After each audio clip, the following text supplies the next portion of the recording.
Boom! We're back in nature. Yeah. At the chilling spot. Hold on. Let me fix my stuff.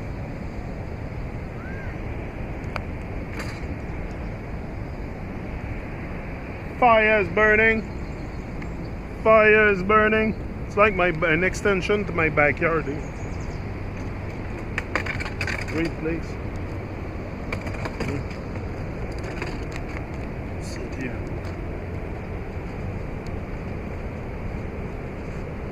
Knowing yourself and knowing about yourself. Knowing yourself and knowing about yourself. You may not want to know yourself because you are afraid of what you may find out. Many people have a secret fear that they are bad, but nothing you can find out about yourself is you. Nothing you can know about you is you. Why some people do not want to know who they are because of fear. Others have an insatiable curiosity about themselves and want to find out more and more. You may be so fascinated with yourself that you spend years in psychoanalysis, delve into every aspect of your childhood, uncover secret fears and desires, and find layers upon layers of complexity in the makeup of your personality and character. After 10 years, the therapist may get tired of you and your story and tell you that your analysis is now complete. Perhaps he sends you away with a 5,000-page dossier. This is all about you. This is who you are. As you carry the heavy file home, the initial satisfaction of at last knowing yourself gives way quickly to a feeling of incompleteness and lurking suspicion that there must be more to who you are than this. You look for my keys? They're in the pocket there. The bag there. No, the pocket inside. It's in the net thing. There is nothing wrong with psychoanalysis or finding out about your past as long as you don't confuse knowing about yourself with knowing yourself. 5,000-page dossier is about yourself, the content of your mind, which is conditioned by the past. Whatever you learn through psychoanalysis or self-observation is about you. It is not you. It is content, not essence.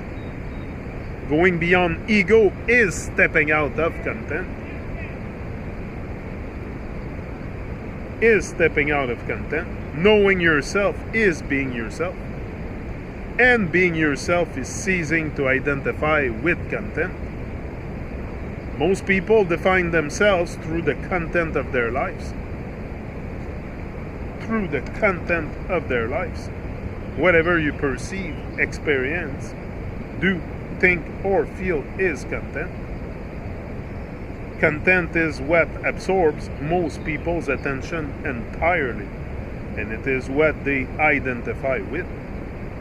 When you think or say my life, you are not referring to the life that you are, but the life that you have, or seem to have.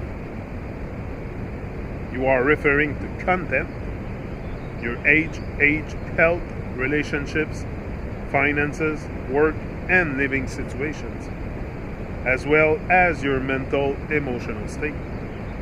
The inner and outer circumstances of your life, your past and your future, all belongs to the realm of content. And as do events, that is to say, anything that happens. Anything that happens. What is there other than content?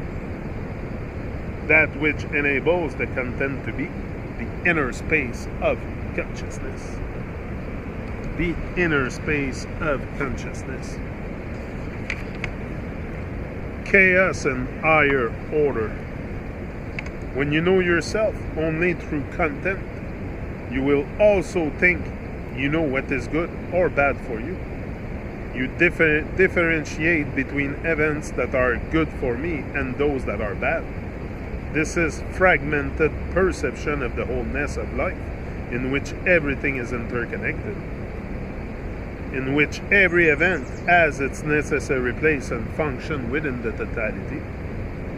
The totality, however, is more than the surface appearance of things, more than the sum total of its parts, more than whatever your life or the world contains.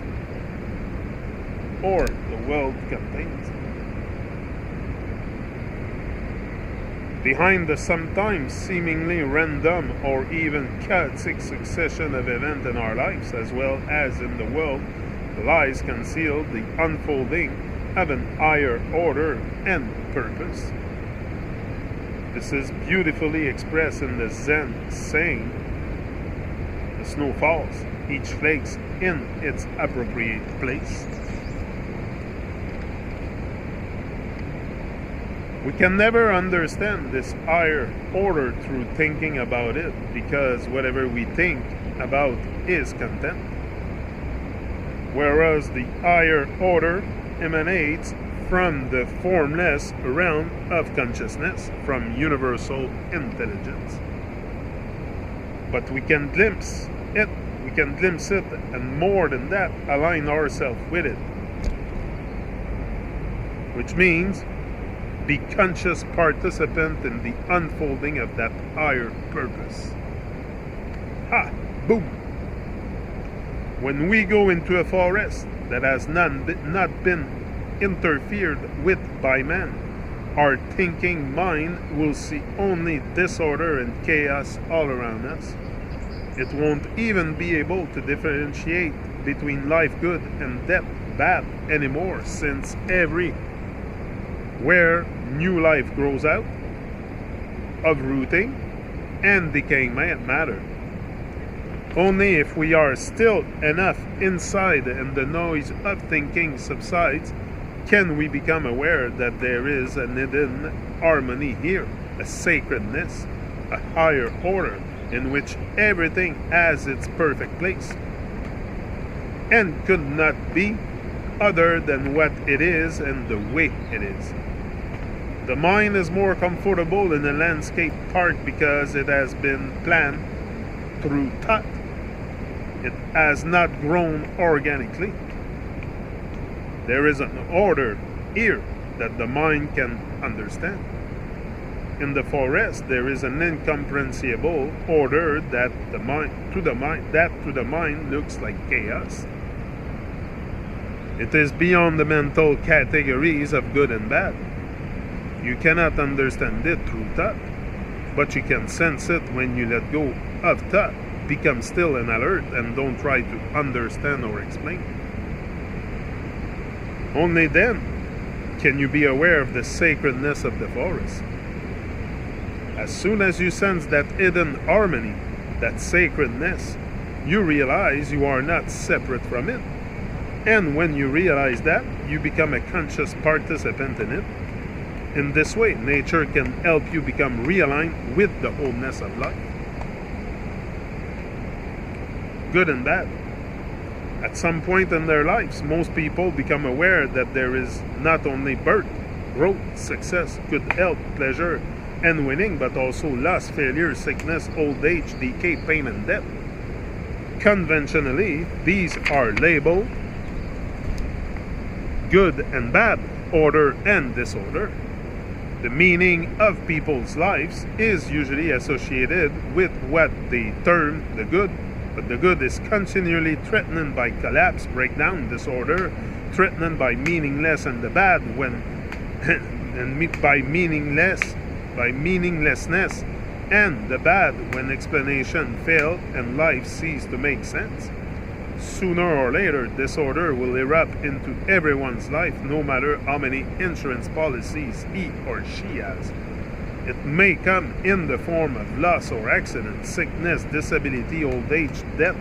However, the eruption of disorder into a person's life and The resultant collapse of a mentally defined meaning can become the opening into a higher order. Peace out.